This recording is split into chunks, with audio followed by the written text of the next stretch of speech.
Bharatiya Janata party వాళ్ళు మాట్లాడితే సరే మీకు ఇస్తా, మీకు ఇచ్చే ముందు ఒక్క నిమిషంలో ఇప్పుడు క్లుప్తంగానే ముగిస్తారు, భావం ఎక్కువగా ఉంటుంది. ఆదినారాయణ రెడ్డి గారు. భగవంతుడికి పేరు హిందూ గానాడు ఎందైనా ఉండాలని. ఈ జగన్ రెడ్డి ఎందైనా ఉన్నాడు అవినీతిలో. మీరు నన్ను అడిగారు ఒకసారి, ఢిల్లీలో మీరు చాలా తీవ్రంగా ఉన్నప్పుడు ఇతనికి ఏ పేరు పెడితే బాగుంటుందని. నేను ఒక అర్ధగంట ఆలోచన చెప్పిన జగన్ రెడ్డి వైఎస్ అని. ఈ ప్రపంచంలో ఇంతవరకు మన సీఎం గారు ఎస్కోబార్ అని చెప్పినాడు. ఎస్కోబార్ కూడా బాధపడతారు అధ్యక్ష. చాలా ఉన్నతుడు ఎస్కోబార్. కొన్నైనా దేశానికి సాయం చేయడంలో అంతమందిని సంపాదించిన కొందరికన్నా పంచుతున్నాడు.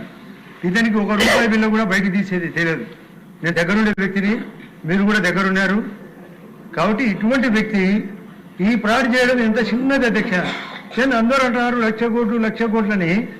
ఎప్పుడో 1,00,00,000 కోట్లు 15 ఏళ్ళప్పుడు అలా ఉన్నప్పుడు ఇంకా 1,00,00,000 కోట్లు వరల్డ్ బ్యాంక్ అయినా వడ్డీ కలిపితే 2,00,000 కోట్లు అవుతుంది.